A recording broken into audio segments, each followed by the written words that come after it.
Low ಆನಂದ, ನೀನು ನಮ್ಮಣ್ಣ ಸೇರ್ಕೊಂಡು ನಮ್ಗೆ ಎಷ್ಟೆಲ್ಲ ಮಾಡಿಲ್ಲ. ಅದಕ್ಕೆ ಹೇಳೋದು ಕಣ್ರೋ, ಟೈಮು ಯಾವಾಗ್ಲೂ ಒಂದೇ ತರ ಇರೋದಿಲ್ಲ.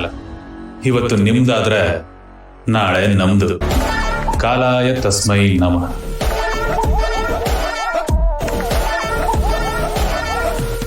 ಬ್ರೋ,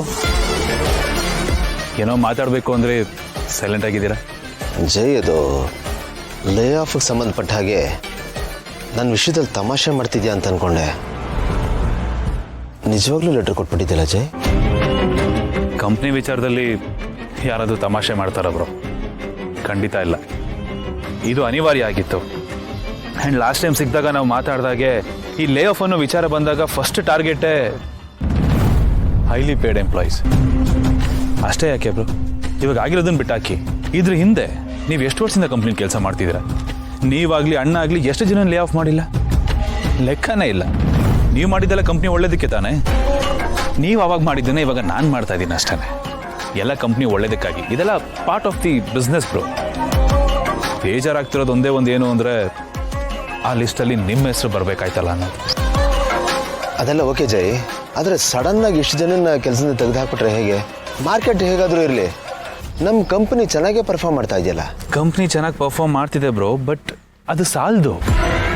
ಈಗಿರೋ ಕಾಂಪಿಟೇಷನಲ್ಲಿ ನಾವು ಕಾಸ್ಟ್ ಕಟ್ಟಿಂಗ್ ಅದು ಇದು ಅಂತ ಮಾಡಿ ಕಂಪ್ನಿಗೆ ಆಗ್ತಿರೋ ಟರ್ನ್ ಓವರು ಪ್ರಾಫಿಟ್ನ ಒಂಚೂರು ಜಾಸ್ತಿ ಮಾಡಿದ್ರೇ ಮಾರ್ಕೆಟಲ್ಲಿ ಸಸ್ಟೈನ್ ಆಗೋಕ್ಕಾಗೋದು ಬ್ರೋ. ವರ್ಷ ಕಳೀತಿದ್ದಾಗೆ, ಜನ್ರೇಷನ್ ಕಳೀತಿದ್ದಾಗೆ ಬಿಸ್ನೆಸ್ ಸ್ಟ್ರಾಟಜಿನೂ ಚೇಂಜ್ ಮಾಡಬೇಕಾಗುತ್ತೆ ಬ್ರೋ. ಇಲ್ಲಾಂದರೆ ನಾವಿಲ್ಲಿ ಉಳಿಯೋಕ್ಕಾಗೋದಿಲ್ಲ. ಆ್ಯಂಡ್ ಇದನ್ನೆಲ್ಲ ನಾನು ಚೆನ್ನಾಗಿ ರಿಸರ್ಚ್ ಮಾಡಿ ನಮ್ಮ ರೆಕಾರ್ಡ್ಸ್ನೆಲ್ಲ ನಾನು ಅನಲೈಸ್ ಮಾಡಿನೇ ಡಿಸಿಷನ್ ತೊಗೊಂಡಿರೋದು. ಮುಂದಕ್ಕೆ ಒಂದು ದಿನ ಇದ್ರದ್ದು ರಿಸಲ್ಟ್ ಸಿಕ್ಕಿದಾಗ ನಾನು ಇವತ್ತು ತೊಗೊಂಡಿದ್ದ ಡಿಸಿಷನ್ನು ಸರಿ ಅಂತ ನಿಮಗೆ ಅನ್ಸುತ್ತೆ. ಅವತ್ತು ನೀವೇ ಖುಷಿ ಪಡ್ತೀರಾ ನನ್ನ ಬಗ್ಗೆ. ನಾನು ಬರೀ ಕಂಪ್ನಿಗಾಗೋ ಒಳ್ಳೇದ್ರ ಬಗ್ಗೆ ಮಾತ್ರ ಯೋಚನೆ ಮಾಡ್ತಾ ಇದ್ದೀನಿ ಬ್ರೋ. ಬೇಕಂದರೆ ನಿಮಗಿರೋ ಎಕ್ಸ್ಪೀರಿಯನ್ಸಲ್ಲಿ ನೀವು ಈಸಿಯಾಗಿ ಕ್ಯಾಲ್ಕುಲೇಟ್ ಮಾಡ್ಬೋದು ನನ್ನ ಈ ಡಿಸಿಷನಿಂದ ಕಂಪ್ನಿಗೆ ಎಷ್ಟು ಲಾಭ ಆಗುತ್ತೆ ಅಂತ. ಬ್ರೋ, ಒಬ್ಬನಿಗೆ ಕೊಡೋ ಸಂಬಳದಲ್ಲಿ 4 ಜನದ ಕೈಲಿ ಕೆಲಸ ಮಾಡಿಸ್ಬೋದು. ಅದು ಲಾಭನೇ ಅಲ್ವಾ? ಬಟ್ ಇದರಿಂದ ತುಂಬ ಜನ ಕೆಲಸ ಕಳ್ಕೊಂಡಿದ್ದಾರಲ್ಲ ಜೈ, ಅದಕ್ಕೇನು ಮಾಡೋದು? ಪ್ರಾಕ್ಟಿಕಲ್ ಆಗಿ ಯೋಚನೆ ಮಾಡಿ. ಒಬ್ಬ ಎಂಪ್ಲಾಯ್ ಅಂದಮೇಲೆ ಅವನ ಜೀವನದಲ್ಲಿ ಒಂದು ಕಡೆ ಕೆಲಸ ಬಿಡೋದು ಅಥವಾ ಕೆಲಸ ಹೋಗೋದು, ಇನ್ನೊಂದು ಕಡೆ ಕೆಲಸಕ್ಕೆ ಸೇರೋದು ಅದು ಕಾಮನ್ ಬ್ರೋ. ಆ್ಯಂಡ್ ಇಷ್ಟು ವರ್ಷ ನಾವು ಎಲ್ಲರೂ ಚೆನ್ನಾಗಿ ನೋಡ್ಕೊಂಡಿದ್ದೀವಿ, ಮುಂದಕ್ಕೆ ಅವ್ರು ಚೆನ್ನಾಗೇ ಇರ್ತಾರೆ. ಆ್ಯಂಡ್ ಬ್ರೋ, ಮೋರ್ ಓವರ್ ನಾವು ಯಾರೋ ಹೊಸಬ್ರನ್ನ ತೆಗ್ದಿಲ್ಲ ಪಾಪ ಮುಂದಿನ ಜೀವನ ಹೇಗೆ ಅಂತ ಹೇಳೋದಕ್ಕೆ. ನಾವು ಕೆಲಸದಿಂದ ತೆಗ್ದಿರೋದೆಲ್ಲ ಎಕ್ಸ್ಪೀರಿಯನ್ಸ್ಡ್ ಹ್ಯಾಂಡ್ಗಳೇ.